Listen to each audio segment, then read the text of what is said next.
జగదంబ లలితాంబ వద్దకు చేరుకుని ఆ తల్లిని దర్శించే మార్గం ఇదా? లలితాత్రిశతి నామార్థములు 8వ భాగము. ఏకాగ్రచిత్త నిర్ధ్యాత. ఈ నామము అత్యంత లోతుగా అధ్యయనము చేయవలసిన నామము.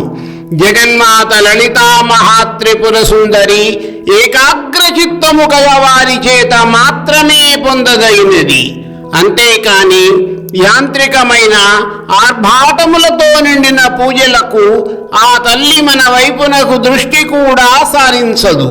పొద్దున్నే లేచామా, ఉరుకుల పరుగులతో ఆ తల్లికి ఒక నమస్కారం విసిరేసి వెళ్ళిపోదాము అనుకుంటే అటువంటి ప్రయత్నములు వృధా. కేవలము ఏకాగ్రచిత్తము మాత్రమే మన మనసును పరమేశ్వరి వైపునకు పయనించే మార్గమును చూపుతుంది. అందువలన అన్య విషయములపై దృష్టిని విడిచి అమ్మను ఏకాగ్రచిత్తముతో ధ్యానించాలి. ఏకాగ్రము అంటే ఏమిటి? ఏకమైన ఐక్య రూపము. ఏమి ఏకమవ్వాలి? మన మనసు, ఆ మనసులో పరబ్రహ్మ స్వరూపిణి అయిన లలితాంబిక గురించిన ఆలోచనలు, మన వాక్కు అంటే ఆ తల్లి నామములను స్మరిస్తూ మన నోటి నుండి వెలువడే శబ్దములు, శారీరక క్రియలు అనగా నమస్కారము, ఉపచారములు మొదలైనవి. ఈ 3 ఏకమైనప్పుడే మనము గురి చూసి వదిలిన పుష్పబాణము పరమేశ్వరి లలితాంబిక యొక్క దివ్య పాదార విందముల వద్దకు చేరుకుంటుంది. అదే ఏకాగ్రమైన చిత్తము. అటువంటి చిత్తము కలవారిచే మాత్రమే సాధించబడినది. కాబట్టి లలితాత్రిశతీ స్తోత్రము పరమేశ్వరిని ఏకాగ్రచిత్త నిర్ధ్యాత అనే నామముచే కీర్తించింది. ఇక ఏకాగ్రచిత్త నిర్ధ్యాత అనే నామార్థమును తెలుసుకోవడానికి ప్రారంభించినప్పుడే ఇది ఎంతో లోతుగా అధ్యయనము చేయవలసిన నామము, గూఢమైన నామము అన్న విషయమును మనము గ్రహించాము. అందువలన లలితా త్రిశతీ స్తోత్రములో కానీ, లలితా సహస్రనామములలో కానీ ఏ ఒక్క పదము కూడా అర్థము లేకుండా ఉపయోగించబడినది కాదు. ఇప్పటి వరకు మనము ఏకమైన అగ్రచిత్తము అనగా ఏకాగ్రచిత్తమును గురించి తెలుసుకున్నాము. ఇక ఈ నామములో మనము అర్థము తెలుసుకోవాల్సిన ముఖ్యమైన పదము మరి ఒకటి ఉన్నది. ఆ పదము నిర్ధ్యాత. ఇప్పుడు ఆ పదమునకు అర్థమును గ్రహించడానికి ప్రయత్నము చేద్దాము.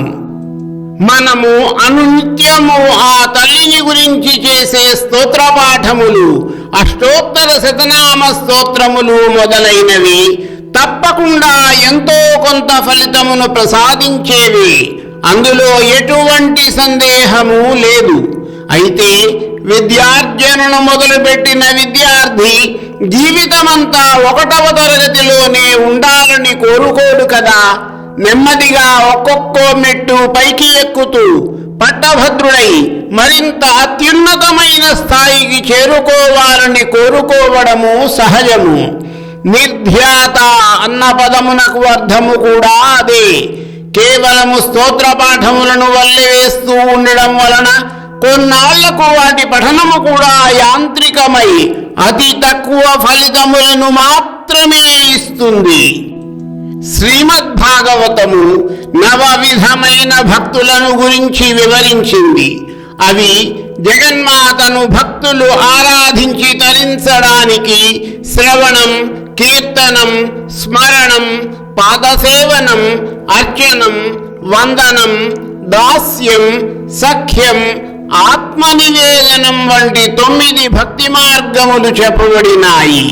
వీటిలో ఏ ఒక్క మార్గాన్ని అనుసరించినా ఆ భక్తుడి జీవితం ధన్యం అవుతుంది.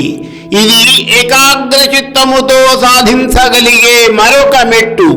ఇంతటితో ఆగకూడదు.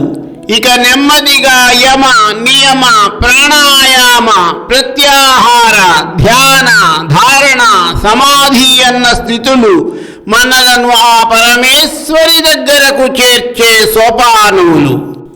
ఈ స్థితులను చేరడం ఎంతో కష్టసాధ్యమైన విషయము కాబట్టి క్లుప్తముగా వివరిస్తాను. గీతాచార్యుడైన శ్రీకృష్ణ భగవానుడు భగవద్గీతలోని 6వ అధ్యాయమైన ధ్యానయోగములోని 27వ శ్లోకములో ఈ విషయమును ఎంత చక్కగా వివరించారో చూడండి. ప్రశాంత మనసం హ్యేనం యోగినం సుఖముత్తమం ఉపైతి శాంతరజసం బ్రహ్మభూతమకల్మషం. మనస్సును ప్రశాంతంగా ఉంచుకున్నవాడు, ఆవేశ ఉద్వేగములకు గురి కానివాడు, పాపరహితుడు మరియు అన్నిటినీ భగవత్ సంబంధంగా ప్రతి జీవిలోనూ భగవంతుని చూసేవాడు అయిన యోగికి అత్యున్నత అలౌకిక ఆనందం లభిస్తుంది. అటువంటి వాడే ఏకాగ్రచిత్త నిధ్యాత అని ధ్యానించబడిన జగన్మాత సాన్నిధ్యమును పొందగలడు. ఏషణారహితాదృత. ఏషణ అనగా కోరిక. ఆ కోరిక అనేది 3 విధములుగా ఉంటుంది. అవి పుత్రైషణ, విత్తైషణ, లోకైషణ. ఈ లోకమునకు సంబంధించిన పురుషార్థములను తీర్చుకొనుటకు పుత్రైషణ అనగా పుత్రులు కావాలనే కోరిక, పితృకార్యములను నిర్వహించుటకు, వైదికపరమైన కార్యములను నిర్వహించుటకు.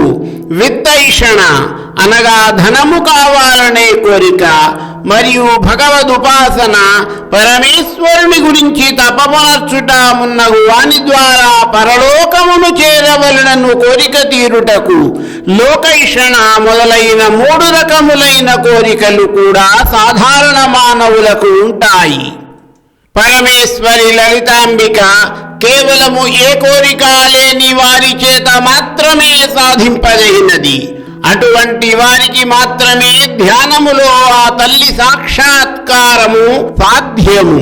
అందువలన ఈ ఏషణాత్రయమును విడిచిపెట్టనంత వరకు జీవుడు పునరపి జననం, పునరపి మరణం, పునరపి జననీ జఠరే శయనం అని సంసార చక్ర భ్రమణములో పడి నలిగిపోతూనే ఉంటాడు.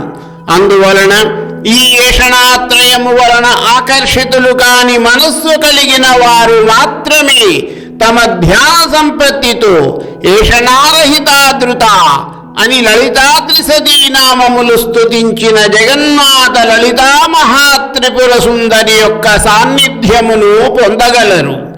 మిగిలిన నామార్థముల వివరణ తరువాతి భాగములో.